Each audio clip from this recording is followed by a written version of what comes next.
Hello everyone, welcome back to my channel. इस video में हम केमिकल इक्विलिब्रियम चैप्टर को क्विक रिवाइज करने वाले हैं। इसी शॉर्ट नोट्स को मैंने अपने नीट प्रिपरेशन के दौरान बनाया था, जिससे इस चैप्टर को मैं क्विक रिवाइज कर लेता था विद इन 10 टू 15 मिनट्स। उसके बाद मैं नीट के वीवाईक्यूज कर लेता था, जिससे ये चैप्टर मेरा कम्प्लीटली रिवाइज हो जाता था। तो ऐसे ही आपको करना है, पहले इस वीडियो के थ्रू इस चैप्टर को क्विक रिवाइज करना है। उसके बाद आपको नीट के वीवाईक्यूज 10 टू 15 ईयर्स के कर लेने हैं, जिससे आपका ये चैप्टर कम्प्लीटली रिवाइज हो जाएगा। तो चलिए शुरू करते हैं। तो सबसे पहला टाइप ऑफ केमिकल रिएक्शन, तो इसमें है पहला इरिवर्सिबल रिएक्शन। इरिवर्सिबल रिएक्शन का मतलब जो कि रिवर्स नहीं हो सकता, यानी कि एक बार रिएक्टेंट अगर प्रोडक्ट में कन्वर्ट हो गया तो प्रोडक्ट रिएक्टेंट में नहीं कन्वर्ट हो सकता, और ये रिएक्शन में कम्प्लीटली कंप्लीट हो जाता है। इसका एग्जांपल है कंबशन रिएक्शन। इसमें ये पॉइंट इंपॉर्टेंट है कि product can't form reactant again, यानी कि प्रोडक्ट रिएक्टेंट नहीं बना सकता दोबारा। ये ओपन वेसल में होता है, ये बहुत इंपॉर्टेंट पॉइंट है, क्योंकि जो इरिवर्सिबल रिएक्शन है वो ओपन वेसल में होता है, जबकि जो रिवर्सिबल रिएक्शन है ये क्लोज्ड वेसल में होता है। अब आता है रिवर्सिबल रिएक्शन। रिवर्सिबल रिएक्शन का मतलब ये है कि ये रिवर्स हो सकता है, ये कभी भी कंप्लीट नहीं होता, लेकिन ये इक्विलिब्रियम इस्टेब्लिश करता है। ये जो इरिवर्सिबल रिएक्शन है इसमें इक्विलिब्रियम इस्टेब्लिश नहीं होता है, लेकिन ये रिवर्सिबल रिएक्शन में इक्विलिब्रियम इस्टेब्लिश होता है, और ये क्लोज्ड वेसल में होता है, जिसके कारण ये इक्विलिब्रियम यहाँ पे इस्टेब्लिश होता है। इसका एग्जाम्पल है, जैसे एक एग्जाम्पल हो सकता है CaCO3 को जब हम लोग डिकम्पोज करते हैं तो CaO प्लस CO2 बनाता है। तो यहाँ पे ये साइन इसका इम्पॉर्टेंट है, ये मतलब रिवर्सिबल रिएक्शन का ये साइन कन्वेंशन ये इम्पॉर्टेंट है। उसके बाद इक्विलिब्रियम के कुछ इंपॉर्टेंट पॉइंट्स जो कि मैंने यहाँ लिख रखे थे। जैसे पहला पॉइंट ये है कि जो रेट ऑफ फॉरवर्ड रिएक्शन है वो बराबर हो जाएगा रेट ऑफ बैकवर्ड रिएक्शन के। यही इक्विलिब्रियम का सबसे मेन इंपॉर्टेंट पॉइंट है।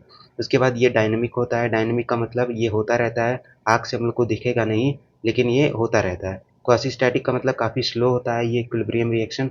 अब होता है कि इसका तीसरा पॉइंट इंपॉर्टेंट है कि कंसंट्रेशन में और may not be equal every time, यानी कि जो कंसंट्रेशन रिएक्टेंट और प्रोडक्ट का वो इक्वल हो भी सकता है और इक्वल नहीं भी हो सकता। अब ये इंपॉर्टेंट पॉइंट है कि once equilibrium is achieved quantity every other quantity becomes constant, यानी कि एक बार अगर इक्विलिब्रियम अचीव हो गया तो अदर मेजरेबल क्वांटिटीज जैसे टेम्परेचर हो गया, प्रेशर हो गया, वॉल्यूम जो कि PV/RT में होता है, वो सब कांस्टेंट हो जाते हैं, वो सब चेंज नहीं होंगे। अब ये ग्राफ इंपॉर्टेंट है कंसंट्रेशन वर्सेस टाइम के लिए, ये 3 ग्राफ होते हैं, ये तीनों इंपॉर्टेंट है। उसके बाद रेट वर्सेस टाइम के लिए ये एक ही ग्राफ है जो कि बहुत इंपॉर्टेंट है। कभी भी क्वेश्चन में ऑप्शंस के थ्रू हम लोग कंफ्यूज कर सकते हैं एग्जामिनर, तो इसको ध्यान में रखना है कि रेट वर्सेस टाइम का केवल एक ही ग्राफ होता है। अब आते हैं इक्विलिब्रियम के कुछ टाइप होते हैं on the basis of physical state of reactant and product, कि रिएक्टेंट एंड प्रोडक्ट का जो एक फिजिकल स्टेट है वो बराबर है, सेम है या नहीं है। तो उसी के बेसिस पे दो इसके टाइप्स होते हैं। पहला है होमोजेनियस इक्विलिब्रियम। होमोजेनियस इक्विलिब्रियम का मतलब है जो रिएक्टेंट और प्रोडक्ट्स दोनों सेम फिजिकल स्टेट में है। जैसे उसका ये एग्जांपल है PCl5 is equals to PCl3 plus Cl2। इन तीनों का जो फिजिकल स्टेट है वो तीनों गैसियस स्टेट में है, तो इन तीनों का फिजिकल स्टेट सेम है, तो ये होमोजेनियस इक्विलिब्रियम है। उसके बाद आता है हेटेरोजेनियस इक्विलिब्रियम। हेटेरोजेनियस इक्विलिब्रियम का मतलब है जो रिएक्टेंट एंड प्रोडक्ट है दोनों का फिजिकल स्टेट जो है वो डिफरेंट है। जैसे इस एग्जांपल में देख सकते हैं, जो रिएक्टेंट है वो सॉलिड स्टेट में है, जबकि जो प्रोडक्ट है उसमें से एक जो प्रोडक्ट है वो गैसियस स्टेट में है, तो दोनों का जो फिजिकल स्टेट है वो डिफरेंट है। अब आता है लॉज ऑफ मास एक्शन, जो कि गोल्डबर्ग और वागे ने दिया था। इसका मतलब है कि जो रेट ऑफ रिएक्शन होगा वो डायरेक्टली प्रोपोर्शनल होगा रिएक्टेंट के कंसंट्रेशन के स्टोइचियोमेट्रिक कोएफिशिएंट के पावर के, उसके प्रोडक्ट के डायरेक्टली प्रोपोर्शनल होता है। ये डायरेक्टली तुमको याद रखना है, ये कभी पूछा जा सकता है नीट में। अब आता है ये बहुत इंपॉर्टेंट पॉइंट है, ये मैंने एलन के मॉड्यूल से लिख रखा था, ये एनसीईआरटी में भी ये पॉइंट दिया है, तो इसको जरूर पढ़ना है कि जो एक्टिव मास प्योर सॉलिड और प्योर लिक्विड का होता है वो 1 होता है, क्योंकि ये एक इंटेंसिव क्वांटिटी है, और ये कंसंट्रेशन वॉल्यूम इन सब पे डिपेंड नहीं करता, क्योंकि ये नॉन एडिटिव नेचर का होता है इंटेंसिव क्वांटिटी। तो इसका जो एक्टिव मास हम लोग को 1 लेके चलना है। अब बताया ये इक्विलिब्रियम कांस्टेंट का फॉर्मूला कैसे डराइव हुआ।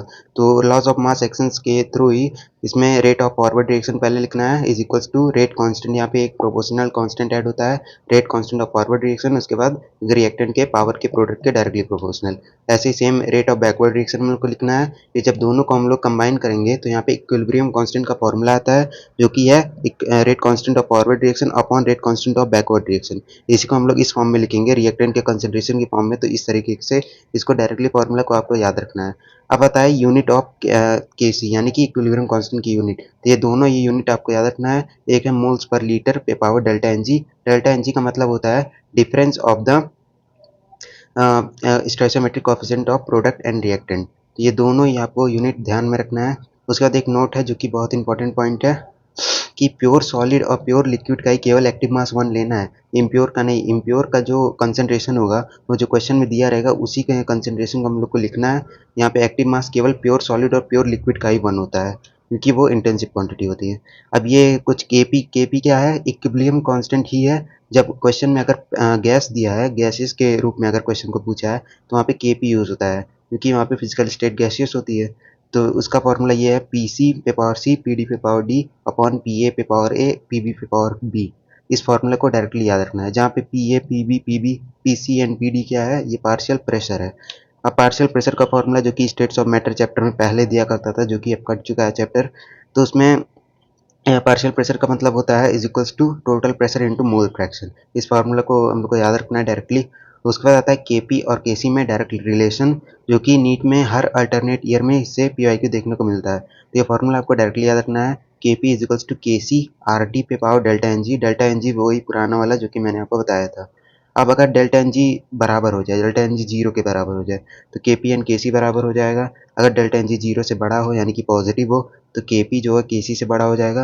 और अगर डेल्टा एन जी जो है वो 0 से कम हो, तो के पी जो है के सी से छोटा हो जाएगा। अब आते हैं के सी से ही कुछ रिलेटेड पॉइंट, जो कि इसके फैक्टर्स जो कि इसको अफेक्ट करते हैं।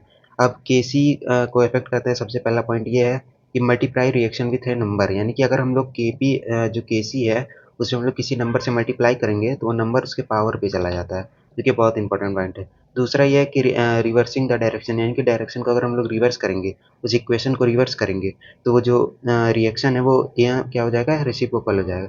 सिमिलरली अगर हम लोग उसको ऐड करेंगे तो मल्टीप्लाई हो जाएगा, और अगर हम लोग सब्ट्रैक्ट करेंगे टू रिएक्शन को तो वो डिवाइड हो जाएगा। अब टेम्परेचर के फैक्टर, टेम्परेचर पे भी ये डिपेंड करता है। तो ये जो केसी है ये टेम्परेचर पे बहुत ज़्यादा डिपेंड करता है, क्योंकि अगर वो एंडोथर्मिक रिएक्शन है तो केसी डायरेक्टली प्रोपोर्शनल टू टेम्परेचर होगा, और अगर वो एक्सोथर्मिक रिएक्शन है तो जो केसी होगा वो इन्वर्सली प्रोपोर्शनल टू टेम्परेचर होगा। अब ये स्टैंडर्ड गिब्स फ्री एनर्जी का ये इक्वेशन, इसे इस बार भी नीट 2026 में भी इससे क्वेश्चन आया था। तो ये डायरेक्टली बहुत इंपॉर्टेंट ये हो जाता है ये इक्वेशन। तो इसको, इस फॉर्मूले को डायरेक्टली हम लोग को याद रखना है, इस वाले फॉर्मूले को। अब आता है लॉग के, यहाँ पे के क्या है, इक्विलिब्रियम कांस्टेंट ही है, उसका रेसिप्रोकल ऑफ टेम्परेचर के ये रिलेशन दिया है, जो कि बहुत इंपॉर्टेंट हो जाता है, क्योंकि इसको हम लोग टेम्परेचर को एंडोथर्मिक और एक्सोथर्मिक रिएक्शन के रूप में ये पूछा जाता है। जैसे इसमें इफ रिएक्शन इज एंडोथर्मिक, अगर रिएक्शन एंडोथर्मिक हो गया तो उसमें ये ग्राफ इंपॉर्टेंट है कि जो इसका स्लोप आता है वो निगेटिव हो जाता है, और इंटरसेप्ट तो इसको ध्यान में रखना ही रखना है। तो उसमें एंडोथर्मिक में ये ध्यान रखना है कि जो स्लोप होता है वो निगेटिव हो जाता है, और एक्सोथर्मिक की ये जो स्लोप हो जाता है ये पॉजिटिव हो जाता है। अब लॉग के का एक और फॉर्मूला है जो कि इंपॉर्टेंट है, जो कि बहुत ही कम पूछा जा सकता है, लेकिन अगर पूछा जाएगा तो बहुत कम ही बच्चे इसको सही कर पाते हैं, क्योंकि ये फॉर्मूला काफ़ी बड़ा है। तो ये फॉर्मूला हम लोग केमिकल काइनेटिक्स में एक और फॉर्मूला है, केमिकल काइनेटिक्स का भी वीडियो मैं आगे बना दूंगा, उसमें सिमिलरली यही फॉर्मूला डायरेक्टली यूज हुआ, क्या केवल यहाँ पे डेल्टा एच की जगह वहाँ पे एक्टिवेशन एनर्जी होता है। अब यहाँ पे अगर डेल्टा एच पॉजिटिव है यानी कि एंडोथर्मिक रिएक्शन है, तो यहाँ पे K2 K1 से बड़ा हो जाएगा, और एक्सोथर्मिक रिएक्शन है तो K2 K1 से छोटा हो जाएगा। यानी कि एक्सोथर्मिक रिएक्शन में टेम्परेचर अगर बढ़ाएंगे तो K कम हो जाएगा, एंडोथर्मिक रिएक्शन में टेम्परेचर बढ़ाएंगे तो K बढ़ जाएगा। अब आते हैं इंपॉर्टेंट फार्मूलाज। ये एक इंपॉर्टेंट फार्मूला मैं किसी एक शॉर्ट वीडियो में डिस्कस कर लूँगा, क्योंकि ये फार्मूला जब मैं ऋतिक सर से पढ़ा था क्लास 11th में, तो उन्होंने एक बहुत अच्छा शॉर्टकट बताया था, जिससे हम लोग केपी को कंसंट्रेशन टर्म्स में ही, यानी कि लिक्विड में हम लोग इसको सॉल्व कर सकते हैं। तो ये बहुत ही अच्छा फार्मूला है। अब आते हैं degree of dissociation. Degree of dissociation का मतलब है रिएक्टेंट में से कितना फ्रैक्शन जो कि डिसोसिएट हुआ, जो कि आगे चल के प्रोडक्ट में बना, उसी को हम लोग डिग्री ऑफ डिसोसिएशन कहते हैं। तो डिग्री ऑफ डिसोसिएशन का ये फॉर्मूला जो कि बहुत इंपॉर्टेंट है, इसको डायरेक्टली ध्यान रखना है कि dissociated mole upon initial mole into 100। 100 इसलिए लगाया गया है क्योंकि डिग्री ऑफ डिसोसिएशन कभी कभी परसेंटेज में भी दिया रहता है, तो यहाँ पे 100 से मल्टीप्लाई करना होगा। अब इस पे के बेस एक क्वेश्चन है जो कि यहाँ पे दिया है, जो रिएक्टेंट सॉलिड में है और प्रोडक्ट गैसियस स्टेट में है। अगर इस तरह से क्वेश्चन आए और इसमें केपी दिया है, तुमको क्या बताना है, टोटल प्रेशर बताना है। तो सबसे पहले ऐसा इक्वेशन लिखना है, फिर उसके बाद केपी का फॉर्मूला, उसके जो लॉज ऑफ मास एक्शन जो कि मैंने पहले ही बताया था कि इस बेस पे तुमको ये लिखना है। एक बात तुमको यहाँ पे जरूर याद रखना है कि देखो सॉलिड, यहाँ पे सॉलिड दिया है, रिएक्टेंट सॉलिड है, तो यहाँ पे सॉलिड का हम लोगों ने पहले ही देख चुका है कि इसका जो एक्टिव मास जो लेना है उसको 1 लेना है। तो इसको जब हम लोग इस इक्वेशन में ऐसा रखेंगे तो डायरेक्टली यहाँ पे के पी की वैल्यू पुट करनी है, यहाँ पे पी की वैल्यू पुट करनी है, तो यहाँ से पी आ जाएगा क्यूब में, इसको जब सॉल्व करेंगे तो पी की वैल्यू 2 आ जाएगी। तो इस फॉर्मूले को आपको कम से कम इस पे 10 क्वेश्चन इसको सॉल्व करने हैं, तब आपको इजीली ये तुमको आ जाएगा। अब बात करते हैं एक बहुत इंपॉर्टेंट टॉपिक जो कि यहाँ पे ले चार्टियर प्रिंसिपल है, जो कि इसका समझ लीजिए फाउंडेशन है इस पूरे चैप्टर का।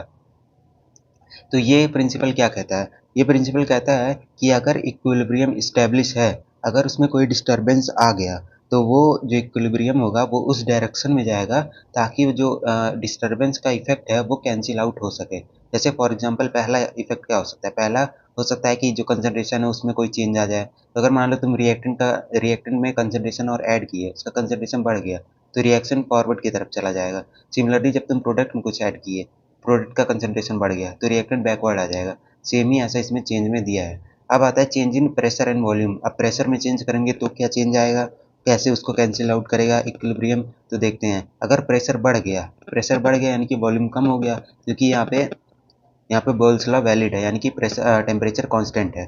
तो अगर प्रेशर बढ़ गया और वॉल्यूम कम हो गया तो इक्विलिब्रियम किस डायरेक्शन में शिफ्ट होगा? इक्विलिब्रियम शिफ्ट होगा लेस नंबर ऑफ मॉलिक्यूल्स में, यानी कि प्रेशर बढ़ गया तो लेस नंबर ऑफ मोल्स की तरफ ये शिफ्ट हो जाएगा। अगर मान लो प्रेशर कम हो गया, वॉल्यूम बढ़ गया, तो ये मोर नंबर ऑफ मोल्स की तरफ ये शिफ्ट हो जाएगा।